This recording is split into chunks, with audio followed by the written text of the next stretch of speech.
Hello, welcome everybody. I am Raoul, and I recently took a course on democratic backsliding at the University of Amsterdam. It was super cool. I recommend it if you're also happening to be study there.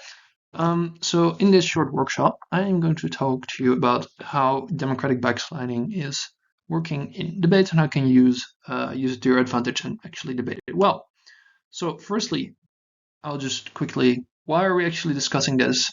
What is democratic backsliding? How does it work from a demand and supply perspective? And then some quick examples as to how it looked like in practice and in which countries are often mentioned as examples of actually backsliding.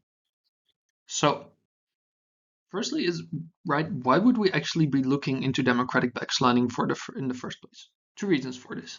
Is firstly, it's just much more prevalent. That's to say, most political scientists, not all, but most agree that there is this kind of an issue with democracy, and that across the world, a lot of democracies, both we thought were established, especially, but also the ones, of course, that were less established, are just kind of going downhill and not doing as well.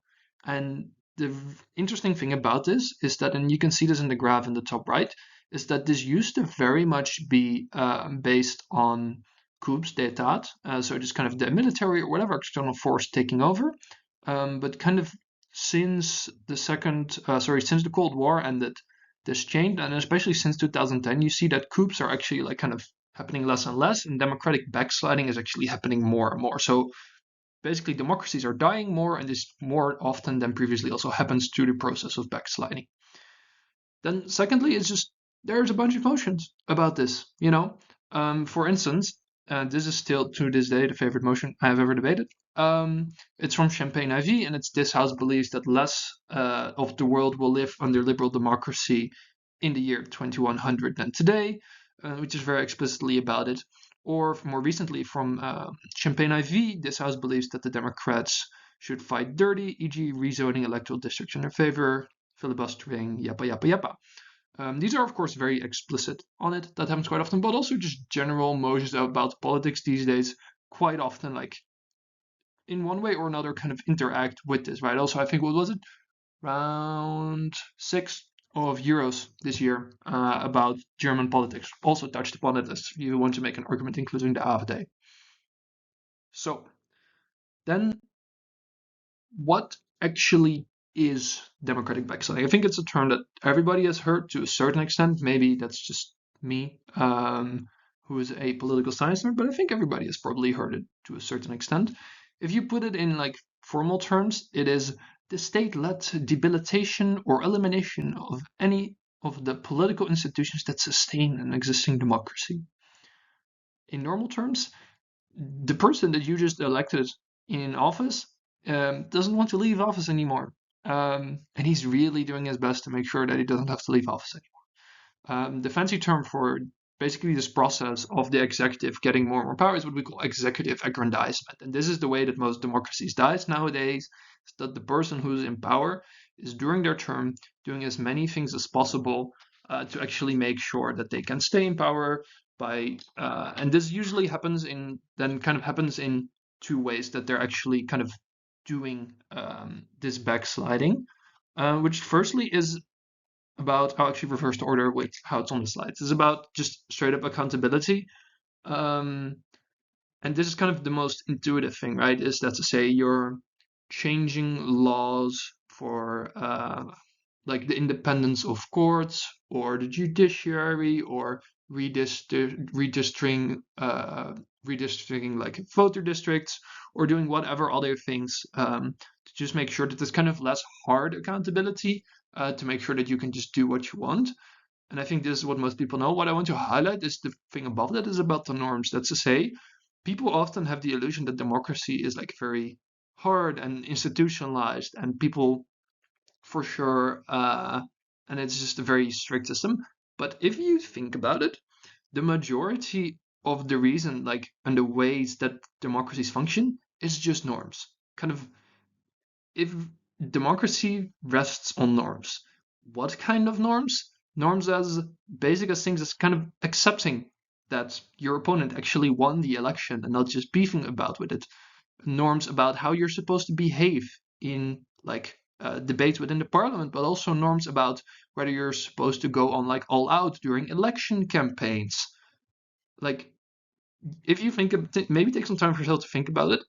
The reasons that democracies function is because there are certain norms about how we interact with each other, and that we listen to certain institutions. Like in the Netherlands, for instance, you have the Raad van State, which is kind of an advisory like constitutional court with like for every Dutch law says like, we think this is like a good law or a bad law. So like not normatively, but just like, will it actually work? And they don't have any like decisive power. But for the longest, for like all of Dutch history, we just, if the, like that institution said, guys, it's a bad law, we just didn't implement it because they were the experts. But nowadays we have some crackhead right wing parties, and those just more and more willing to kind of ignore to just ignore this. Um, and that's also then a norm, right? Where a lot of these things are just not institutionalized. And it's the point where you're also breaking down these norms that becomes more possible for backsliding to actually happen. Then how? That's to say, just kind of firstly, just on a general level, is to say, what are the reasons that people are willing to vote for parties which might potentially do some sort of democratic backsliding? Note that it doesn't have to be the case that they elect them because they're doing democratic, like they're going to undermine democracy. Um, it can very well be the case that parties initially seem democratic and say they're doing well, and then in the end they're not, of course. And usually these are right-wing parties. That's just a thing with the current world. That we see that especially radical right-wing parties are gaining a lot of foothold in the contemporary day. Now, then four structural reasons. Now, where it's firstly is just kind of income inequality is something that has been found to affect this. That's to say, the more there's inequality within the world, or specifically within countries, the more likely it is that people are actually going to vote for these radical right wing parties. Because and the mech kind of for this then is that at the point where there is this scarcity for goods, right? Where people feel like where A, they're just objectively poor, but B, there's also this scarcity of goods. People tend to, it's much easier for political elites to create this narrative is that there is like outsider X or Y that is actually able to that make sure that you are poor, right? That's to say, you can either frame this as the economic elites or certain like ethnic or racial minorities, and kind of shift the blame for them, which then in turn leads to polarization. And it's usually this polarization which then actually leads to democratic backsliding, but I'll get into that more in a second. Secondly, is voter de-alignment and catch-all parties. This is a bit of jargon, but what it means is that since like 2005, like early 2000s, 2010, basically people don't really have attachment to parties more in the traditional sense. You know, back in the day, like rich people voted like right wing and like all the poor people voted socialist and stuff. But nowadays, voters are much more free floating, right?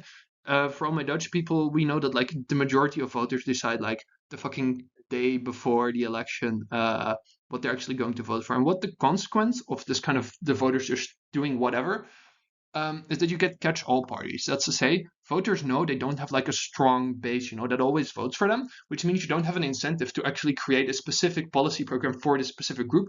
Rather, you just create like a vague ass policy program that kind of can technically appeal to anyone because voters will vote for anyone anyway. And this just leads to kind of bland ass politics where everybody's just kind of in the center and does the same shit, and there's no real alternatives. There's nothing to really choose. And that just kind of makes people pissed and disgruntled, so they vote for like radical populist alternative or whatever. Um, then you also have globalization. Globalization is kind of interconnected to income inequality. That's to say, um, globalization basically prevents states from really being able to. On one hand, it prevents states from actually being able to levy proper taxes because, well, if you increase the taxes, then capital is now so free it just moves to another country, which means that there's kind of just an infinite race to the bottom where it's impossible for states to kind of hold any taxes, which just leads to further poverty. So kind of get back to the income inequality thing. But it also just means that a lot of jobs have actually moved away to other countries, which also then leads to people being disgruntled and annoyed and angry. And then somewhat connected to this is the last one, which is cultural backlash.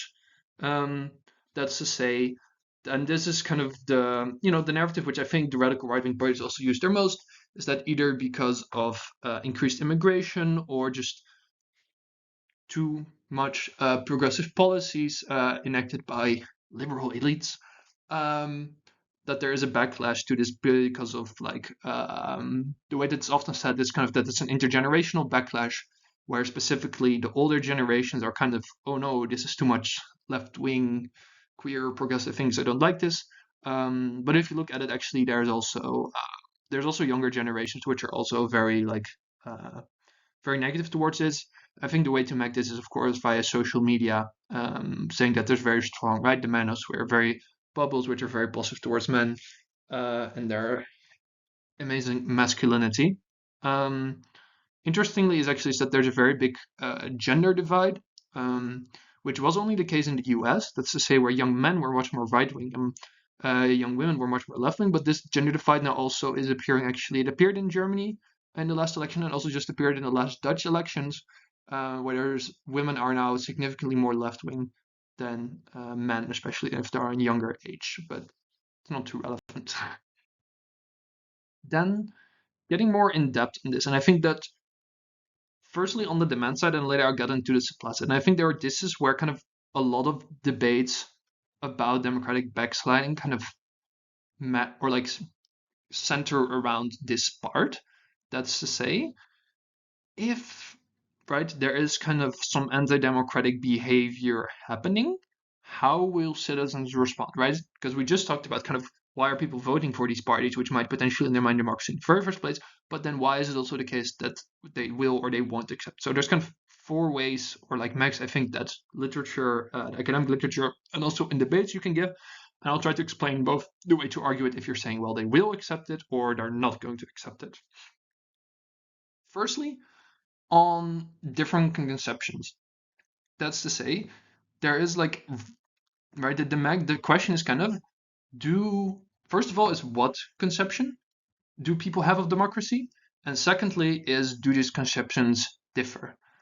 Because what's kind of the thing you want to say, and what's also been found, is that it really depends what definition you have of democracy. That's to say, you can kind of have a maximalist or minimalist. Minimalist definition says it's just about elections, right? Like as long as there's an election that isn't completely fucked, then it's okay, then you're democracy. But there's also more of a maximalist definition, which says, well, actually, we need to have a lot of conditions for these elections to work. Also, we care about like individual freedom and LGBTQ expression, also like economic equality. Um, and this very much kind of matters for what you're willing to kind of punish, right? When you see behavior from like a politician as actually undermining democracy in the very first place. So kind of if you're on the side of saying that they will just accept whatever the elites does, then you want to somehow argue that people are just like have a conception of democracy that's like very minimal, that is just about the election, and like you can kind of, I don't know, take out the court, but because the court don't matter anyway, or they just don't have that much information about it. Um, Whereas then in opposition, you want to argue, if you're saying that they will actually be punished, you want to argue that, and this is also kind of true, is that there's actually quite a uniform agreement on what constitutes part of a democracy um, across the world, and that this is also quite a high way, kind of like a not too minimalist definition of democracy, so that people actually do see, individual freedom, liberal rights, and like the independence of courts also as a part of democracy, and that they really care about these things. And I think here I just want to go hard on like socialization, Max, that this is taught to you like from a very early age in education through your parents, but also just to like kind of American imperialism, which does kind of, at least until a few years ago, always said that democracy is the coolest thing out there.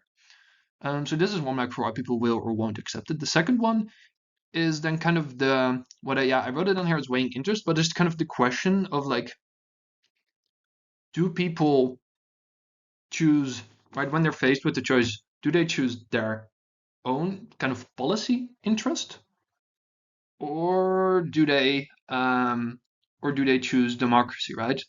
Um, and what's interesting here is that this is actually, the empirics on this are quite nuanced. But the main takeaway from the empirics is that in the majority of cases, people prefer kind of to have their policy ideal realized um, over these like democratic behavior, over like undemocratic behavior. So they're basically like, if I get this super cool, like, I don't know, tax reduction or some shit, then I'm very willing to accept that democracy is now just going to like function as well, or in this way specifically, it will be. undermined.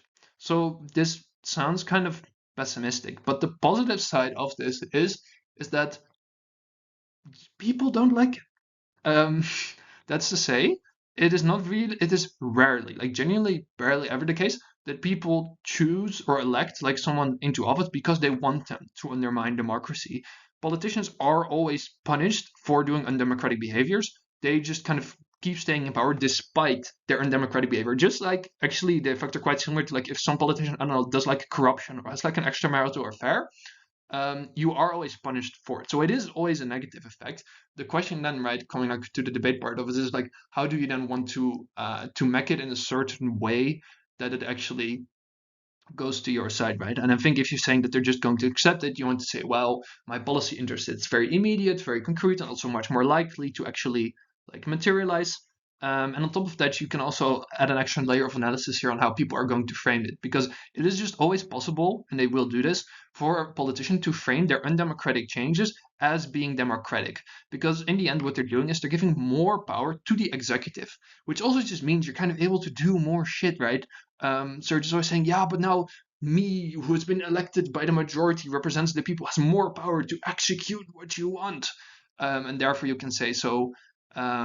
You can say, well, even if people would maybe like also prioritize democracy, they actually just believe that this is democratic, even though in reality it is undemocratic, right? Um, then I think what you want to say on the opposition side is if you're saying that they will actually be punished, is you want to explain um, kind of like why people do care about these democratic things, and also that in the end, just kind of boil it down to Down's voter theorem. That's to say, like the majority of people are, you know, like in the bell curve, are in the middle of the voter distribution and don't have that strong attachment to parties, and they usually have various alternatives.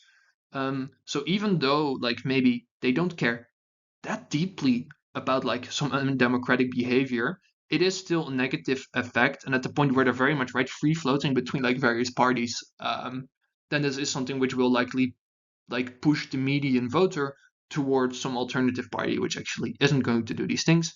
And on the point of kind of the framing, you will always have other politicians which will say, well, actually, this is very undemocratic because you're getting too much power and you're like infringing upon individual freedoms and shit.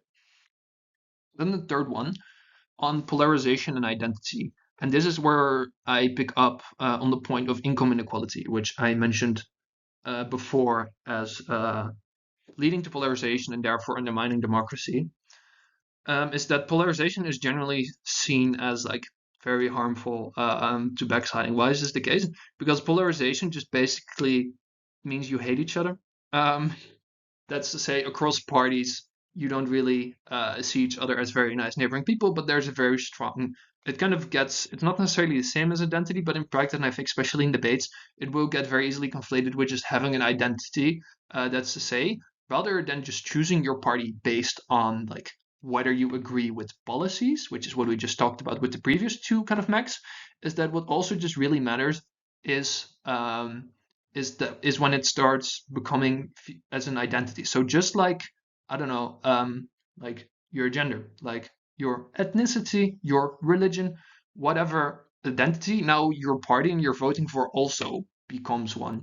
And identities don't inherently get accompanied with an outgroup, but especially in politics, it means that you have an in-group. That's to say, the people within your party who you then want to attach positive social status to, right? You want to feel good about the party. You want to be winning. You want to feel like you're part of a nice, of a cool, of a good group. Uh, and especially in politics, except this also then gets accompanied with an out group. So somebody that's negative, that's below you, that you think that's worse. Now, what are the consequences of this? Twofold. Firstly, it just means there is much less movement along partisan lines. That's to say, um, if this is an identity, it becomes very central to how you see yourself as a person and your friend groups and everything. So it just means that kind of even if this party like isn't really aligned with your ideals, you still kind of buy into it. You still will keep voting for them because it's now such a central part of your identity. So in that sense, it can contribute to democratic backsliding because you can just get away with more crazy undemocratic things. And secondly, it also leads to motivated reasoning. That's to say, because you now have kind of an emotional investment within this party, what then has been found to do is just that when you get negative information about this party, you're also more likely to kind of find a way around it so that you still have this positive attachment with the party. So you're either just saying, ah, no, this isn't true, or this is a lie, or whatever, or you're just not kind of just mentally zone it out.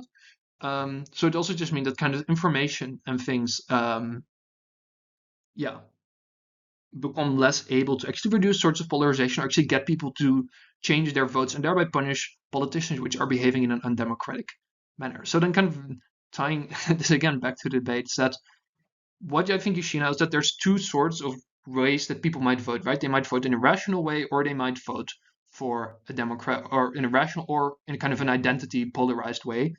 Um, and as you can see, if people vote on this like identity polarized way, then it's much more likely that politicians will just get away with doing undemocratic things.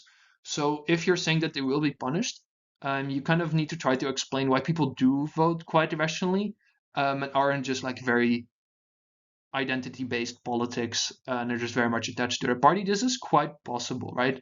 Like because yes, there is identity-based politics, but like mostly in the US. The US is kind of cooked, to be honest. But like in Western Europe and also in a lot of countries, it is really not fully identity based and actually rational voting. So just kind of, do you actually align with my policy ideals is actually also a very important thing in the way that people vote. And you can explain this just by giving intuition pumps about the political culture, but also by looking at their like different political systems which don't just have two parties, but have actually multiple parties means that there's less like direct one-on-one polarization. Then last quickly is personalism. That's to say, um, a lot of parties have like one kind of hype man, right?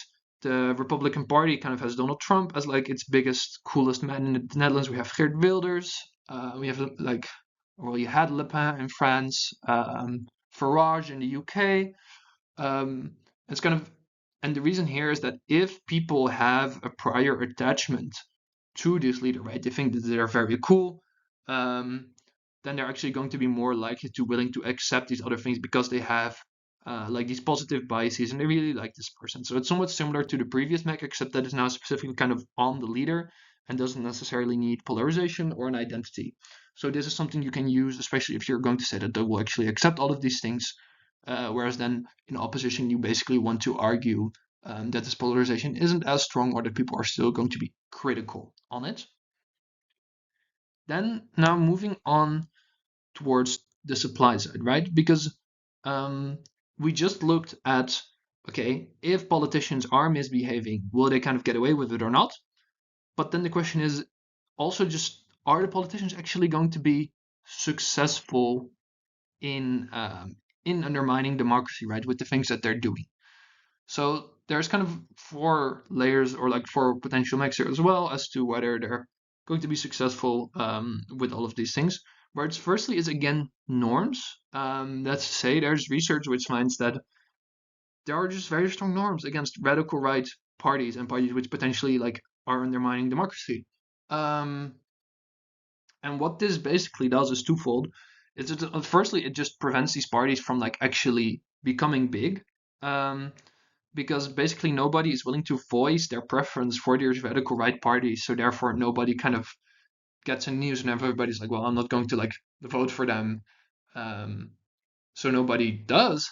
But then once somebody does start voting and does become in the news, and people are like, oh, there's also other people which support this, then suddenly they become really big, which you can, for instance, see with the AfD in Germany. But the second layer of analysis to this is that this also affects kind of the party leaders that you have. That's to say, back in the day when like radical right was smaller, nobody really wanted to be like in their party, right? Wanted to lead the party, wanted to be an MP. So you just kind of have like people with no network, no experience, no intuition, no expertise on this. But now that people see that being radical right is actually like kind of a feasible way to get into power and to be able to get your like rep and power and cool things, whatever reason people have for being a politician, much more kind of experienced individuals, so people who are previously members of other political parties are just generally better politicians, often more highly educated, actually join these parties to, well, help them be more successful electorate and also more potentially more successful in undermining democracy. So this is one thing. Secondly is also just the accountability. That's to say, it just really matters kind of Firstly, what really matters is whether they have a majority in parliament. It's very dry, but empirically, it just deeply matters whether a party has a majority in parliament for whether they're actually able to do democratic backsliding or not. But also just look at basically three forms of accountability, which is on the one hand horizontal. So, are there independent judicial courts? Is there a properly functioning parliament? Is there a proper functioning bureaucracy as well? Don't forget that one. Secondly, also diagonal accountability. That's to say, civil society and the media, whether these are functioning properly and independent. And thirdly, vertical accountability. So just whether the voters are actually able to keep them in check. And the way that backsliding usually happens is that you first start with with the horizontal accountability. So like courts and parliaments and stuff. And you end with undermining vertical accountability, because then people, start feeling that kind of gets too real and starts undermining what they're doing themselves, where it's kind of easy to say that like you're taking some power from whatever autonomous agency or something that's like preventing you from doing cool econ policy. Thirdly is party personalism. That's to say, um, it really matters for a leader whether they're successful, or whether they're even doing it in the first place, whether they're going to undermine democracy, is how personalized this party is. And I don't mean in the sense of kind of externally, so people's vibes, what I just talked about a minute ago, but internal party structure. That's to say, the people which are most capable of preventing you from doing backsliding are people in your own party. Kind of on two levels is that, well, these are two reasons for this. Is firstly, is because, well, these people kind of, you need them, right? You need the funding from the people in your party for your party to keep functioning. You need them to vote for your policies and whatever. So if you don't have an internally coherent party, if they're not voting with you, they don't agree with you, then it's just cooked. But secondly, also publicly, is that when people like publicly criticize undemocratic behavior, it's been found that this is most persuasive when it comes from people within your party. Why? Because like if my like opponent, right? If a Democrat criticizes a Republican, then everybody's like, yeah, of course, the Democrats are always criticizing the Republicans. But when a Republican criticizes Donald Trump, then shit's real, right? Then Donald Trump has something really outrageous, because people within his own party ranks are now doing this at probably a very big personal cost. Um, so therefore, kind of people within your party have the biggest power of convincing voters, that you're actually doing things which are bad for democracy. So what this then means is that, but then if you have a personalized party, that's to say, um, your party is, right, you have created this party, you are in control of the financial resources, all the money comes in through you, either officially or unofficially. This means that your MPs just have less incentive and capacity, to actually speak out against you, to not vote with you, to prevent you from doing autocratic behaviors, right? Because they just don't have an incentive, because you are kind of the party. So there's no like other party elites that once you kind of get kicked out as like super cool party leader, that will still continue the party. Um, but they also just don't have the capacity, because the leader probably controls like the financial flows, and there's less expertise within the party. So it just means you're more able to do, as a party leader. And I think this is something which you also is just very intuitive, right? As in Geert Wilders in the Netherlands, he's the only guy in his party. You see that Trump is making everybody dependent on him so that he can do what he wants. You can see that Viktor Orban in Hungary, when he got back into power, was completely made the party about himself. Um, and lastly, what also matters is the responses which are actually giving to all of these things. That's to say, how other political actors, other political parties are responding to these parties which are doing democratic backsliding. And this is where the beautiful graph here actually factors in, which is, that there's kind of two axes along which you can do counter strategies.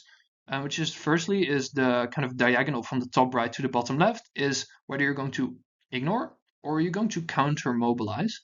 Um, that's to say, are you just going to not talk about them and just pretend like they're not there, or are you going to kind of more like the motion that I showed you guys at the start, more fighting fire with fire, being more aggressive.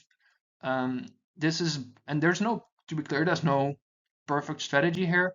Um, ignoring can keep it really small, but this is something that usually only works at the initial stages, because at the point where the politicians ignore it, but the media does talk about it and they do get like policies passed and stuff, then it becomes very hard.